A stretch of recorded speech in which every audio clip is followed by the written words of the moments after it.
किसी पुलिस वाले का सगा भाई एक चोर है तो उस पुलिस वाले का फर्ज बनता है कि चोर को पकड़कर सजा दिलवाए। पर अर्जुन अपनों के मुंह में पड़कर अपने कर्तव्य से, अपने फर्ज से पीछे हट रहे होते हैं। दुर्योधन ने कितना बड़ा धर्म किया था कि एक स्त्री को, एक कुल वधू को भरी सभा में चीर हरण करके कैसे बेइज्जत किया था। सोचिए कैसा समाज था वो।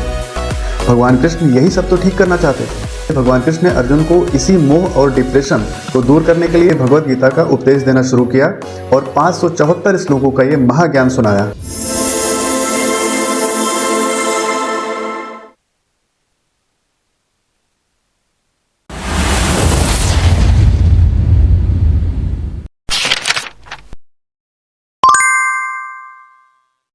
नमस्कार, गीता सिंपल में आप सभी का स्वागत है। मैं हूं नयन और आज हम गीता नॉलेज में भगवत गीता के पहले अध्याय के 45वें और 46वें श्लोक की सिंपल व्याख्या करेंगे। अब हम देखते हैं आज का गीता नॉलेज।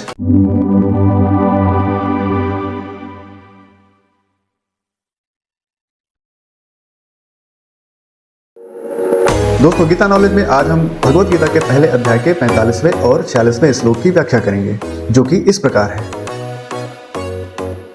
अहोबात महत् पापम कर्तुम व्यवसिता वयम यद राज्य सुख लोभेन हंतुम स्वजन्म उदयतः यदि मां प्रतिकारां शास्त्रम शास्त्रपाणयः धृतराष्ट्राणे हन्युस तन्मे क्षेम तरम भवेत।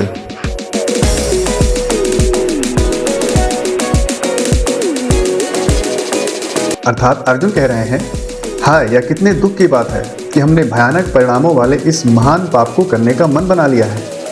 राजसी सुख की इच्छा से प्रेरित होकर हम अपने ही सगे संबंधियों को मारने के लिए सज्ज हो गए हैं। मेरे लिए तो श्रेयस्कर होगा कि धृतराष्ट्र के पुत्र शस्त्र लेकर युद्ध के मैदान में मुझ निहत्थे और प्रतिरोधहीन को ही मार डालें।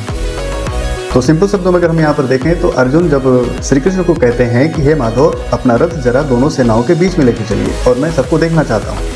वहाँ जाकर जब उन्होंने अपने सगे संबंधियों को देखा, भीष्म पितामह को देखा, गुरु द्रोण को देखा और तमाम अपने सगे संबंधियों मित्रों को देखा, तो वो बहुत दुविधा और मोह में पड़ जाते हैं और सोचते हैं कि अपने सगे संबंधियों को मारकर राजगद्दी पाने का क्या लाभ होगा सिवाय पाप के। और ये सब बातें सोचकर वो अपना धनुष गांडीव छोड़ देते हैं और युद्ध ना करने का मन बना लेते हैं। तो यहाँ पर सीखने वाली बात यह है कि जब हम अपने जीवन में कर्तव्य, अपना फर्ज निभाने के लिए आगे बढ़ते हैं तो ऐसा कई बार हो सकता है कि हमारे सामने, हमारे विरोध में हमारे अपने सगे संबंधी ही खड़े मिले और उनके मुंह में पड़कर ऐसा हो सकता है कि हम अपने फर्ज से पीछे हट जाएं, जैसा कि यहाँ पर अर्जुन के साथ हो रहा है। अगर किसी पुलिस वाले का सगा भाई एक चोर है तो उस पुलिस वाले का फर्ज बनता है कि चोर को पकड़कर सजा दिलवाए, न कि उसके मुंह में पड़कर उसको छोड़ दे। अर्जुन यहाँ पर अपने भाई बंधुओं, सगे संबंधियों को देखकर मोहित हो जाते हैं और उनके तमाम पापों को भूलकर सोचते हैं कि अपनों को मारकर राजगद्दी मुझे नहीं चाहिए।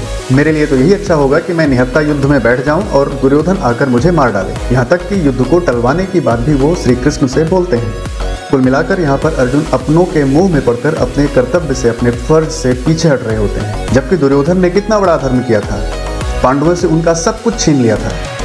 यहाँ तक कि एक स्त्री को, एक कुल वधू को भरी सभा में चीर हरण करके कैसे बेइज्जत किया था। सोचिए कैसा समाज था वो। भगवान कृष्ण यही सब तो ठीक करना चाहते थे। ये सब खत्म करके वो पूरे भारत में धर्म की स्थापना करना चाहते थे। गीता के दूसरे अध्याय से भगवान कृष्ण ने अर्जुन को इसी मोह और डिप्रेशन को दूर करने के लिए और अपने कर्तव्य पर आगे बढ़ने के लिए भगवत गीता का उपदेश देना शुरू किया और 574 श्लोकों का ये महाज्ञान सुनाया। गीता के इस पहले अध्याय में अर्जुन के शोक और विषाद से जुड़ी हुई ही बातें हैं, इसलिए गीता के पहले अध्याय को अर्जुन विषाद योग भी कहते हैं। तो ये था आज का गीता नॉलेज। मिलते हैं अगले वीडियो में एक नए श्लोक, एक नई सीख के साथ। आप सबका बहुत धन्यवाद। नमस्कार।